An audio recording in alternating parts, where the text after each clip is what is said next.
Hi guys, welcome to SS Sports Info Tamil. BCCI 2026 T20 World Cup போட்டிக்கான Indian team ஸ்குவாடை அறிவிச்சிட்டாங்க. Suman kill நீக்கம், Ishan Kisan surprise entry போன்ற விஷயங்களை தான் நம்ம பார்க்க போகிறோம். ஸோ சேனலுக்கு ஒரு லைக்கை கொடுத்துருங்க. அப்படியே சேனலுக்கு புதுசாக இருந்தால் சப்ஸ்கிரைப் பட்டனையும் அழுத்தி விட்ருங்க. உலகக்கோப்பை T20 கிரிக்கெட் போட்டிகள் இந்தியா மற்றும் ஸ்ரீலங்காவில் February 2026 துவங்க போது சுமார் 2 ஆண்டு காலமா அணியில் சேர்க்கப்படாமல் ஓரங்கட்டப்பட்டிருந்த இஷான் கிஷான் மீண்டும் இந்திய அணிக்குள் நுழைந்து இன்ப அதிர்ச்சியை கொடுத்துள்ளார். இஷான் கிஷான் மீண்டும் இந்திய அணிக்குள் நீல சொக்கா போட போறாரு அப்படின்றதான் விஷயமே. 2026 T20 இந்திய அணியில் தேர்வில் நிறைய மாற்றங்கள் நடந்திருக்கு. குறிப்பா அணியின் துணை கேப்டனாக இதுவரை வலம் வந்த சுமன் கில் நேர அதிரடியாக நீக்கப்பட்டிருக்கார். இதற்கு பல காரணங்கள் சொல்லப்படுகிறது. நடந்து முடிந்த சவுத் ஆப்பிரிக்கா சீரியஸ்ல அவர் சரியா பர்ஃபார்மன்ஸ் பண்ணல அப்படின்றதான் விஷயமே. 2023 ஆண்டிற்கு பிறகு இஷான் கிஷான் இந்தியன் டீமில் இடம்பெறவில்லை. நமக்கு தெரிஞ்சதுதான். இஷான் கிஷான் பொறுத்த அளவுக்கு பார்த்தீங்கன்னா சிவம் துபே, அபிஷேக் சர்மா போன்று அடித்து விளையாடக்கூடிய ஒரு பிளேயராக தான் நான் பார்க்கிறேன். ஸோ இஷான் கிஷான் பற்றி நீங்க என்ன நினைக்கிறீங்கன்னு சொல்லி கமெண்ட் பண்ணுங்க. 2021 முதல் இந்திய அணியில் தொடர்ந்து 2 ஆண்டு காலமாக அவருக்கு வாய்ப்பு கிடைச்சது.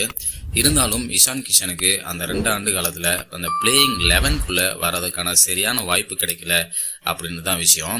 இதன் காரணமா கடும் கோபத்தில் இருந்த இஷான் கிஷான் அணி நிர்வாகத்திற்கு எதிராக செயல்பட்டதாக கூறப்படுகிறது. இதன் காரணமா அவர் அணியிலிருந்தே விடுவிக்கப்பட்டார் அப்படின்றதான் விஷயம். சமீபத்தில் முடிவடைந்த சையத் முஷ்டாக் அலி T20 தொடர் அவர் தலைவிதியை மாற்றியது. ஜார்க்கண்ட் அணிக்கு கேப்டனாக செயல்பட்டு வரும் இஷான் கிஷான் ஒரு போட்டியில் கூட தனது அணியை தோல்வியடைய செய்யாமல் இறுதி போட்டி வரைக்கும் எடுத்துட்டு போயிருக்காரு அப்படின்றத விஷயம். இறுதி போட்டியில கேமை ஜெயிச்சு கப்பையும் வாங்கி கொடுத்துருக்காரு அப்படின்றதா மற்றொரு விஷயமும். இதுல சிறப்பான சம்பவத்தை அவர் செஞ்சாரு. என்ன அப்படின்னு பாத்தீங்கன்னா 49 பாலுக்கு 101 ரன்கள் அடிச்சு தெருக்க விட்டுருக்காரு அப்படின்னு தான் சொல்லணும். இதுல 6 பவுண்டரி மற்றும் 10 சிக்ஸர்களை விளாசி எடுத்துட்டாரு அப்படின்னு தான் சொல்லணும். இதன் மூலயமா highest score in Syed Mushtaq Ali Trophy 2025ல 517 ரன்களை அடிச்சிருக்காரு. அவருடைய ஆவரேஜ் மட்டும் பார்த்தீங்கன்னா 57.44, ஸ்ட்ரைக் ரேட் 197 இருக்கு. இஷான் கிஷனின் இந்த அசுரத்தனமான ஃபார்ம் மற்றும் அவரின் தலைமை பண்பு இந்திய தேர்வாளரின் கண்களை திருப்பியிருக்கு. இதன் விளைவு 2 ஆண்டுகள் வனவாசம் முடிந்து T20 உலகக்கோப்பை தொடரில் கம்பீரமாக இடம் பிடித்துள்ளார் இஷான் கிஷன்.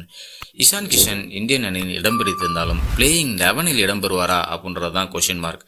ஸோ பிளேயிங் 11ல் வருவார் அப்படின்றதான் என்னோட எதிர்பார்ப்பாக இருக்குது. உங்களோட எதிர்பார்ப்பு எப்படி இருக்குன்னு சொல்லிட்டு கமெண்ட் பண்ணுங்கள். ஏன்னா BCCI வெளியிட்டு இருக்கக்கூடிய இந்தியன் ஸ்குவாடில் 16 பிளேயர்ஸை வெளியிட்டிருக்காங்க. அதில் இஷான் கிஷனும் ஒரு ஆள். ஸோ இஷான் கிஷான் ஒரு லெஃப்ட் ஹேண்ட் பேட்டர் மற்றும் விக்கெட் கீப்பர். அணியில் இன்னொரு விக்கெட் கீப்பரும் பேட்டருமா இருக்கக்கூடிய ஒரு ஆளும் இருக்காரு. அவர் யாருன்னா சஞ்சு சாம்சன் பொறுத்த அளவுக்கு சொல்லவே தேவையில்ல. கடைசியாக முடிந்த south Africa serious T20 last மேட்ச்ல வெளுத்து எடுத்துட்டாருன்னு தான் சொல்லணும். ஸோ யாருக்கு இடம் கிடைக்க போகுது அப்படின்றது தெரியல. ஸோ எது எப்படி இருந்தாலும் இஷான் கிஷனோட கம்பேக்கு ஒரு லைக் நம்ம கொடுத்தாகணும். So great comeback for Ishan Kishan என்னுடைய பார்வையில்.